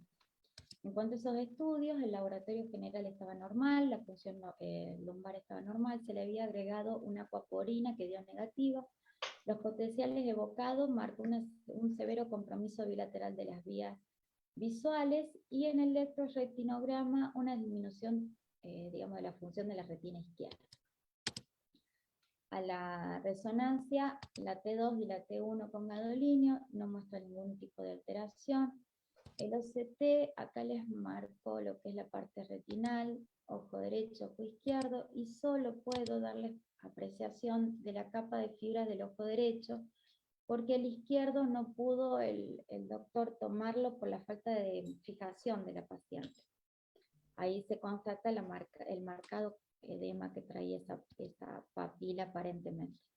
Al examen, en el consultorio, presentó la agudeza visual en el ojo derecho, era visión bulto, la del ojo izquierdo era percepción luz, segmento anterior estaba normal, presión normal. El defecto pupilar estaba presente, pero más marcado en el ojo izquierdo. El fondo de ojo se apreciaba una clásica atrofia papilar y una refracción con un astigmatismo más marcado en el ojo izquierdo. La conducta que se toma es repetir, esperando que tal vez haya habido algún tipo de error, una aquaporina, se le pide un citológico completo nuevamente, una PCR, un laboratorio para descartar autoinmunes, y por último una resonancia magnética de columna como para ver si podíamos evidenciar algún signo de mielitis transversa. La mamá y la pacientita se presentan a los 3 meses con una resonancia de columna totalmente normal y con todo el pedido que se le había hecho normal. Al examen físico estaba exactamente igual. El tratamiento que tenía instaurado hasta ese momento, lo único que cumplió fue lo que aportó la neuróloga con azatioprina. Y en ese momento solo nos quedó como acompañamiento sugerir una contención psicológica. Y es por eso que yo hice mención al cisne negro. En lo personal, me encontré con una adolescente que acababa de cumplir 15 años, donde lo que implica esa edad, y ella en un dolor expresado en silencio. Era una paciente en un rincón llorando en silencio y pudiendo costar entender cómo hacía unos 6 meses atrás tenía una vida normal y hoy tener que adaptarse a una situación durísima en donde ella ya no compartía sus clases, no aceptaba visitas ni de familia ni de amigos, y esto de que cuando más allá de la verdad que un final no muy grato, muy poco alentador, cómo nos toca la función como profesional el acompañamiento humano, donde más en esta edad, más en la sociedad en la que se vive, en lo personal me choqueó mucho más allá del caso de la neuritis, ¿no? Como este tipo de Zoom podía ser captado también por residentes, me gustó hacerles mención de la neuritis óptica, que recuerda que era un proceso inflamatorio, infeccioso desmielinizante, la división que ya todos conocemos anatómica, que de acuerdo a la presentación podía ser típica y atípica, y esta última a su vez separada por las que son las aquaporina y anti-MOC positivo, y las otras que son las neuritis ópticas inflamatorias recurrentes, aisladas y demás. Y a grandes rasgos la diferencia entre el adulto y el niño. El tratamiento común es la metilprednisona endovenoso, continuada después por vía oral, con extracción de creciente, la plasmaferesis y los inmunosupresores crónicos. La típica, la etiología más frecuente es la esclerosis múltiple, entre 20 y 40 años su edad, unilateral, femenino, el 70%, con marcado dolor al movimiento ocular, que esta pacientita no tenía, reducida percepción de los colores, un fondo de ojos generalmente normal, una afectación de la agudeza visual de manera variable, campo visual también defectuoso, defecto pupilar también presente, y lo que quería acá remarcarles, y por eso hice esta división, es que la que nos va a dar el diagnóstico diferencial en este tipo de neuritis óptica es la resonancia. La resonancia que se pide con y sin gadolinio, la idea es, de acuerdo a la zona de la estructura que se ve afectada, es la división. La esclerosis múltiple, que es la típica, suelen ser una afección de tramos cortos, retrovulvar, mientras que en la atípica es más la afección completa, va del nervio óptico hasta el quiasma, y en las anti-MOC positivas se hace más característico lo perineurítico. La típica, buen pronóstico, y la atípica, que en esta pacientita está ahí, indefinida, se dan los extremos de la edad que mencioné, es bilateral, más en masculino, no duele o duele de modo permanente. Hay también una discromatopsia, un edema de disco o hemorragia, la afección es mucho más severa que la típica, y puede o no haber un compromiso de lo que serían las aquaporina o las anti-MOC. Hay veces que nos puede dar la anti-MOC positiva y uno busca, las aquaporinas positivas y uno busca después las anti-MOC, porque el 50% de las aquaporinas positivas negativas suelen dar positivas las anti-MOC. Y cuando este anti-MOC nos da también negativo, ya le encasillamos sobre el otro grupo, que eran las neuritis ópticas inflamatorios recurrentes. Tiene muy mal pronóstico y se demostró que la respuesta al tratamiento es muy pobre y tiene una alta tasa de las recurrencias. Para ir terminando, la diferencia entre la etiología, digamos, por antivirales, como es en los niños, sobre todo se ha visto en los mayores de 10 años, suele y se ha descrito casos post vacuna, es bilateral, se representa más por una papilitis, el 50% de las resonancias suele darle normal. Ahora, si aparece una lesión en la sustancia blanca, generalmente hay un alto riesgo de que este paciente termine con esclerosis múltiple. Y un artículo que se publicó en el 2020, el año pasado, armado desde el 2017 al 2018, informó cuando tenemos una aquaporina positiva, una resonancia, o el anti-MOC, una resonancia normal, pérdida visual grave, hay un marcado riesgo de tener una neuromielitis óptica.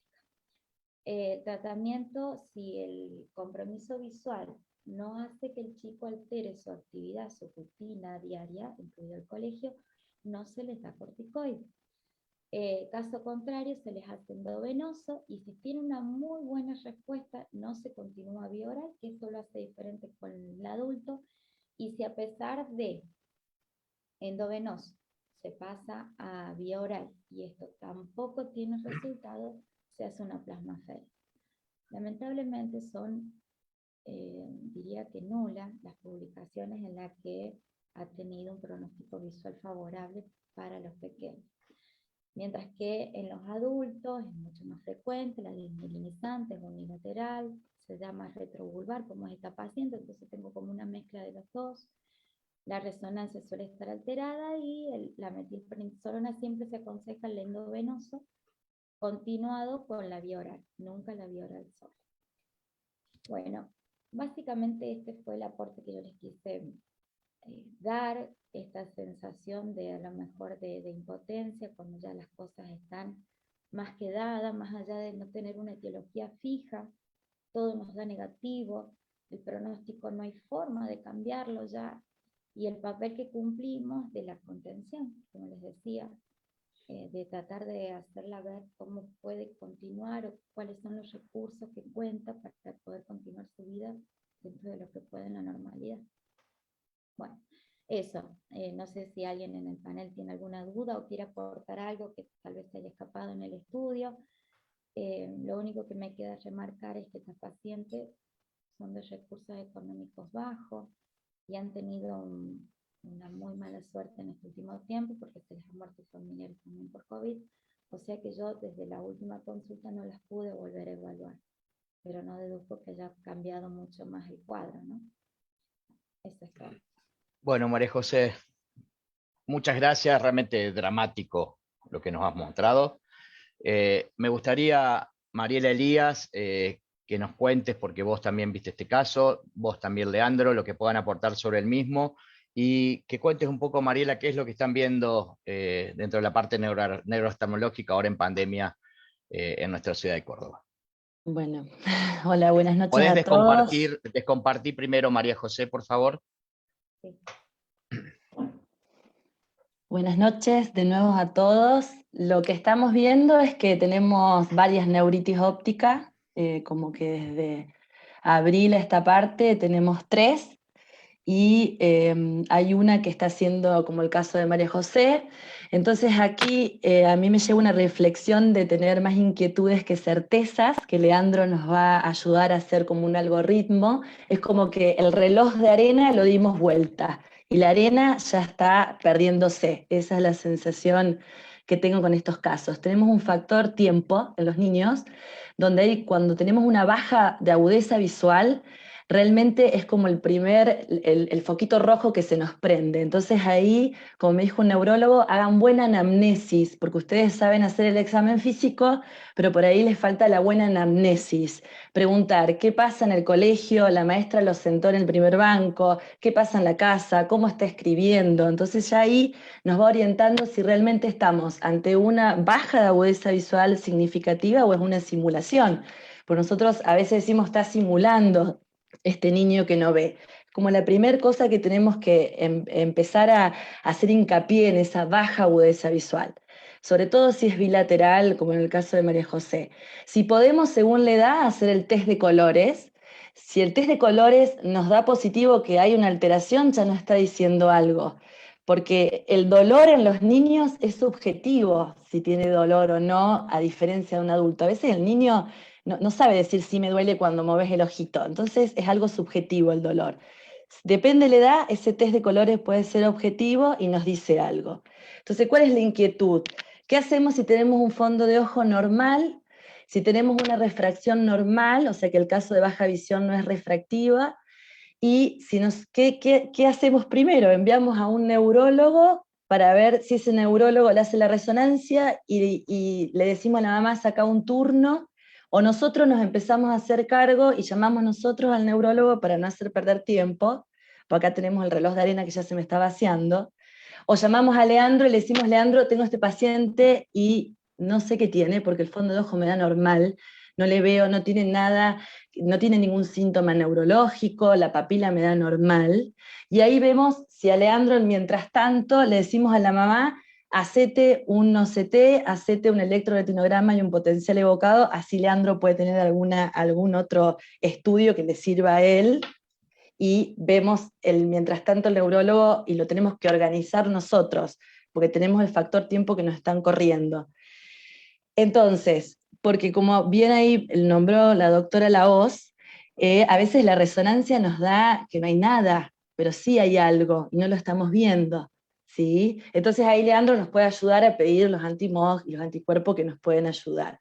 Pero ¿qué quiero decir como conclusión, antes que se me termine la arena? Es que nosotros, primero, no minimizar estos casos, no minimizar, porque puede pasar semanas, puede pasar un mes hasta que le hagamos el diagnóstico, y es tener una red de contención con un neurólogo un neurólogo de confianza y un neurooftalmólogo de confianza, y llamarlos, porque este paciente nosotros lo tenemos que empezar a orientar. Mientras antes empecemos con el tratamiento, mejor, porque si no, son irreversibles, como en el caso de María José. Entonces tenemos que tratar de no llegar a eso, ¿sí? Esa es como... Se me terminó la arena. Bien. Eso era. Bueno, gracias, Mari. Sobre todo tenemos que estar preparados ahora porque estamos con mucha incidencia en Córdoba, enorme de neuritis óptica en chicos, como nunca ha pasado. No sé si tendrá que ver el COVID o no el COVID, o la pandemia o no la pandemia, pero algo raro está pasando y tenemos que tener todo el circuito armado para cuando uno se sospecha, tratar de solucionarlo rápidamente en el tiempo. Totalmente, sí. Bueno, gracias, Mari. Bueno, y ahora para terminar, quiero presentarles a alguien que había perdido su contacto hace mucho tiempo, me volví a juntar hace poco. Nos unen básicamente tres cosas. Nos une el presentar disertaciones de una forma tal vez un poco diferente, amenas a la gente. Nos unen que nos gustan las bellas mujeres, y nos une también un amor extremo por la historia antigua. Así que Legatus Leandro Caribó tiene todas las legiones formadas en triple axis. Roma Victrix, vaya por los vándalos, vaya. Maestro Alejandro, muchísimas gracias. Muchas gracias por la invitación. Bueno, antes que nada, decir que si quieren dejamos para después de mi presentación el resto de las preguntas planteadas por la doctora Lahoz y por la doctora Elías. Si les parece, después lo seguimos conversando con muchísimo gusto. Porque en mi caso, como bien dijo Alejandro, va a ser un caso mucho menos, les prometo que van a terminar la noche con un poco más de alegría, es un caso mucho más leve, pero sumamente interesante. Bueno, el título ya se los dice, se va a tratar sobre mioquimia de los músculos oblicuos, pero antes de hablar de lleno sobre esta patología, les voy a hablar un poco sobre Katakali. Se habrán preguntado por qué significa Katakali. Katakali es una antigua forma de arte escénico tradicional de una región al sur de la India que se llama Kerala. Es una forma de teatro bailado o de danza teatralizada en la cual a lo largo de sesiones que suelen durar noches enteras, un grupo de actores, que generalmente son actores de sexo masculino específicamente, relatan epopeyas hindúes usando únicamente el lenguaje corporal. No pueden utilizar la palabra, no pueden hablar. Por lo tanto, se imaginarán que el dominio que tienen que tener estos actores de su cuerpo es sumamente intenso, digamos así. Para eso utilizan lenguaje con sus manos, los mudras, lenguaje con pasos que hacen con sus pies, los navarasas, y lo que más nos va a interesar a nosotros, lenguaje facial, que incorpora, por supuesto, el lenguaje con la mirada, que está dentro de lo que ellos llaman nirta. Para lograr el dominio que deben alcanzar para transmitir emociones y relatar verdaderas epopeyas, como les decía, a través de la mirada, por ejemplo, se someten a un entrenamiento sumamente intenso que les lleva alrededor de 10 años para lograr un control total de la motilidad extraocular, como vemos aquí, ya el actor en plena presentación, vaya a saber cuál es la emoción que ese dios hindú nos está tratando de expresar. Pero bueno, lo que les puedo asegurar es que cualquiera de esos actores, de estos maestros del Katakali, envidiarían a la paciente que les voy a presentar a continuación por los movimientos rarísimos que presentaba en su ojo y que paso a describirles. Ahora nos ponemos un poco más serios. El caso clínico se trata de una paciente de sexo femenino de 38 años de edad, sana por lo demás, que consulta porque se le movía el ojo derecho, a decir de ella, y se estaba volviendo loco por ese movimiento del ojo derecho desde hacía unos meses. Los episodios de movimiento del ojo derecho eran variables en su duración, podían durar minutos, podían durar horas en algunos días, se presentaban varias veces al día. Sin duda esto suena, lo primero que me sonó a mí, una mioquimia del orbicular, unas fasciculaciones del músculo orbicular podrían entrar dentro de esta descripción. Pero la paciente agregaba que esos movimientos del ojo derecho le estaban impidiendo seguir con su vida normal. La paciente había dejado de manejar su auto, había dejado de leer, había dejado de salir a correr, de manera que sin duda estábamos ante un caso de relativa importancia para la calidad de vida de la paciente.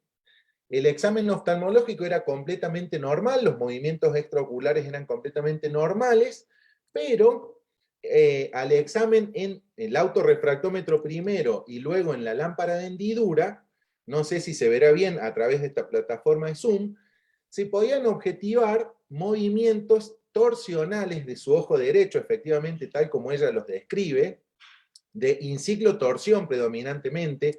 Fíjense que para observar estos pequeñísimos movimientos torsionales es de utilidad fijarnos en algún vaso conjuntival y tomarlo como referencia para poder poner de manifiesto la motilidad.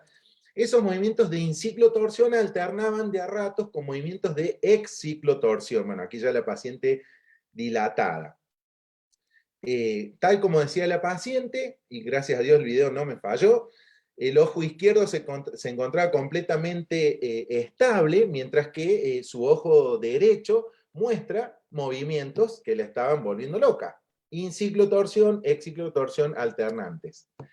Entonces nos encontramos frente a una paciente con una oscilación torsional monocular con episodios alternantes de inciclo y exciclotorsión, movimientos que por momentos eran fásicos, por momentos era tónico, o sea, por ahí quedaba el ojo en una posición de inciclo o exciclotorsión por alguna cantidad de segundos o milisegundos, y esos movimientos a veces se presentaban solos o podíamos inducirlos mediante la abducción o aducción.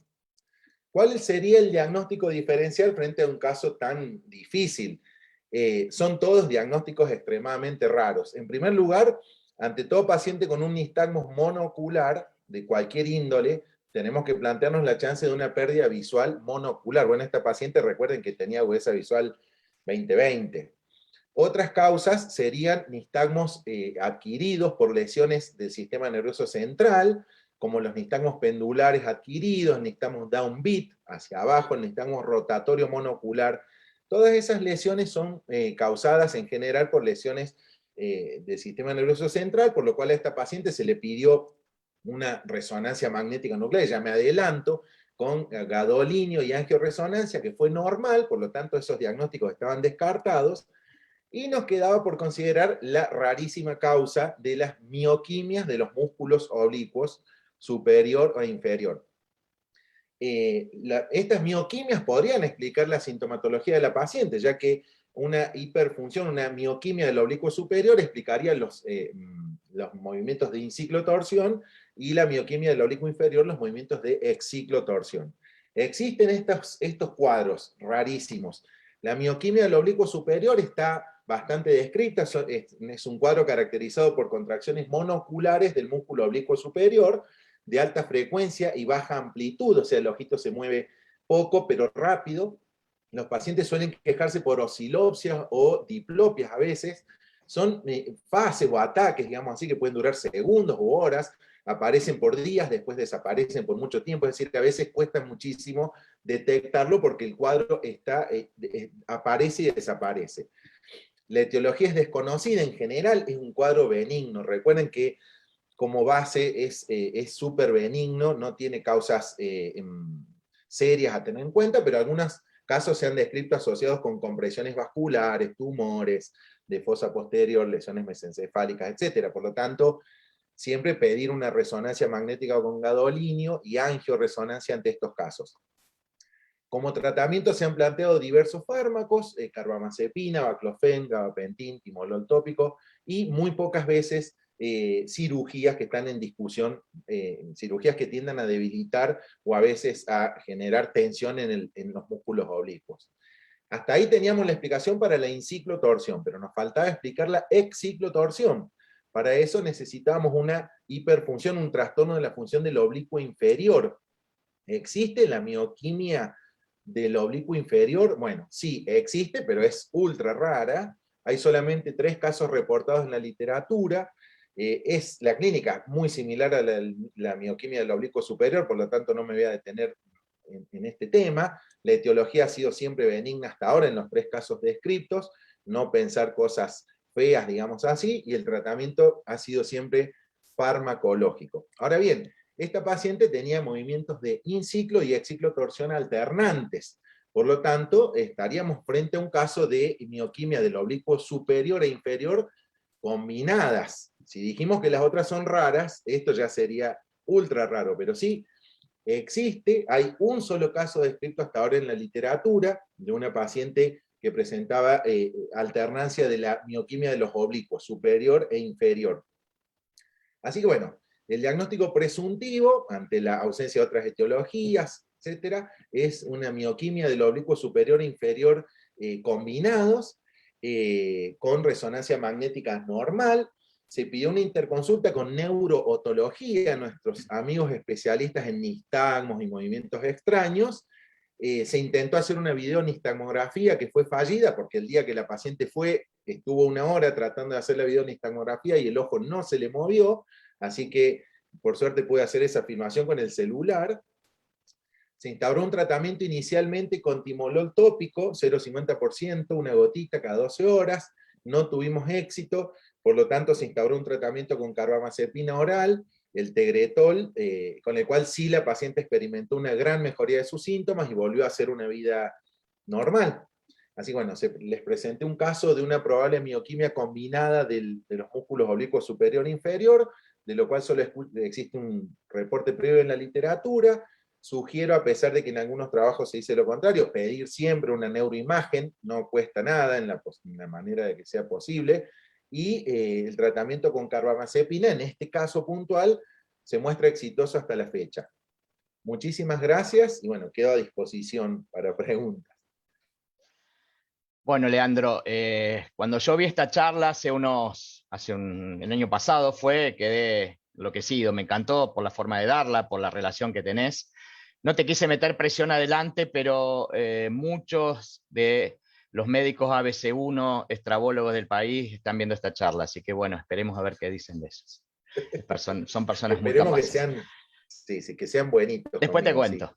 Sí. Voy a hacer el nexo entre ellos y vos.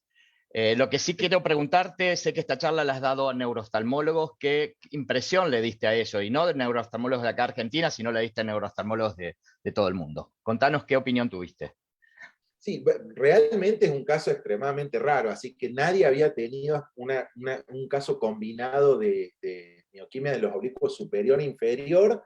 Lo que sí habían tenido algunos eran casos de mioquimia del oblicuo superior, que es la más común dentro de su rareza, y en general, bueno, cuadros benignos, ninguno había relatado una malignidad detrás de este cuadro clínico, y pacientes que, en opinión de varios, no habían respondido a ningún medicamento de todos los que le nombré, pero bueno, esta paciente está muy feliz hasta ahora con carbamazepina, el tegretol, que es un fármaco súper usado, de fácil acceso.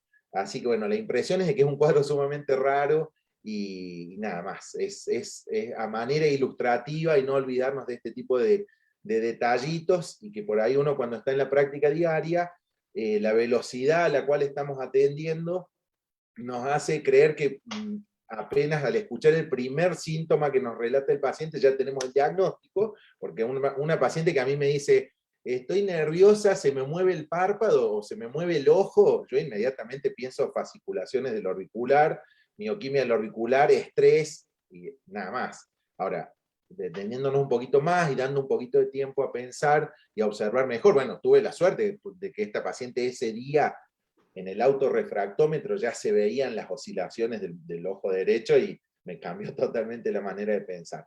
Así que bueno, nada, detenernos un poquito más a observar eso. Bueno, el dios Cronos nos está devorando como devoraba a sus hijos, pero me gustaría antes de terminar, Leandro, que des 2 o 3 tips sobre neuritis óptica, cómo debe manejarse el oftalmólogo general y el oftalmopediatra. Bueno, perfecto. Yo lo primero que les quiero decir, respondiendo un poco a lo que preguntaba Mariela, y quiero dejar este mensaje: la neuritis óptica y las enfermedades del nervio óptico, hasta donde podamos llegar, son patrimonio de los oftalmólogos, no son patrimonio de los neurólogos. Los neurólogos son y deben ser nuestro apoyo, nuestra ayuda, y muchas veces nos van a ser clave en tratamientos que nosotros no podemos hacer. Bueno, podríamos hablar un poquito más de eso, que sin duda necesitamos de los neurólogos para una adecuada interpretación de alguna lesión extremadamente rara, alguna tumoración, alguna realización de punción lumbar, intervenciones como una plasmaféresis, etcétera, o el tratamiento a largo plazo de una paciente que ya tiene una esclerosis múltiple, una neuromielitis óptica, como dijimos antes, una patología tumoral infiltrativa. Ahí sí, bueno, obviamente el neurólogo es fundamental, pero para el diagnóstico tenemos que adueñarnos nosotros de este área, no solamente los neurooftalmólogos, sino el oftalmólogo general. Tenemos que ampliar nuestro conocimiento neurooftalmológico, porque yo lo que veo es que los pacientes en general pierden mucho tiempo hasta que van al neurólogo y se le hacen 1000 estudios que a veces no conducen a nada. Entre ellos, por ejemplo, bueno, el potencial evocado es un estudio que en general no nos aporta gran cantidad de datos y que siempre va con el electroretinograma. Pensar que en general, bueno, si estamos ante una patología aguda como una neuritis óptica, esas pruebas no nos van a ayudar mucho. Un electroretinograma sería para una enfermedad degenerativa. Un potencial evocado nos va a dar alterado y no nos va a cambiar la dirección de nuestro diagnóstico. Así que bueno, sospechar. Es difícil en los niños, en los adultos está sumamente descrita la neuritis óptica en trabajos, en trials multicéntricos como el ONTT, por ejemplo, un trial donde se incluyeron una enorme cantidad de pacientes adultos de más de 18 años, y de ese trabajo obtenemos la mayor cantidad de información sobre la neuritis óptica en general, y eso como que lo traspolamos a niños. En niños no hay un trial multicéntrico, una publicación a gran escala. Se está llevando a cabo un estudio que se llama PON-1, PON-1, que quiere decir neuritis óptica pediátrica 1, obviamente en el norte de nuestro planeta, y bueno, se espera que de esa prueba multicéntrica surja información mucho más adecuada para niños. Pero bueno, recordar que la neuritis óptica en niños existe, cada vez estamos viendo neuritis ópticas en pacientes más jóvenes. También tengo mi duda acerca de cuál es el rol del COVID en este tipo de enfermedades, que en general tienen un trasfondo autoinmune. Como asterisco veo también un aumento leve de la incidencia de uveitis, no sé si a alguien más le está pasando. Así que bueno, en niños la neuritis óptica es más rara que en adultos, pero se encuentra. Sospechémosla, como dijo Mariela, el dolor a los movimientos oculares típicos de los adultos, los niños no lo van a decir, a lo sumo pueden nombrar cefalea, que les duele la cabeza, pero es muy difícil confiar en el dolor. Si vemos un niño con una pérdida visual marcada, que no tenga ninguna otra explicación, la clave, volvemos a la clínica, la anamnesis, bueno, también en niños no es tan buena como uno pudiera querer, pero la clínica sí, busquen el defecto pupilar aferente relativo. Eso está siendo dejado de lado en la formación de muchos oftalmólogos. Defecto pupilar aferente relativo, para buscar una disfunción de los nervios ópticos, es muy importante. Si encuentran eso, ya sabemos que por lo menos tiene un defecto es una neuropatía óptica. La prueba de la visión de los colores también, obviamente, depende de la edad de los pacientes. Yo no hago neurooftalmología pediátrica per se, pero sí veo niños. y bueno, coincido que es difícil la prueba de visión de los colores. La campimetría computada, tengo fe en los niños, no sé las oftalmopediatras qué opinan, pero tengo fe que en niños desde 7 u 8 años ya podemos hacer una campimetría computarizada fácilmente, y eso nos ayuda muchísimo a detectar algún patrón, a ver si hay alguna lógica entre lo que la pérdida visual y alguna, porque lo que necesitamos es objetivar algo.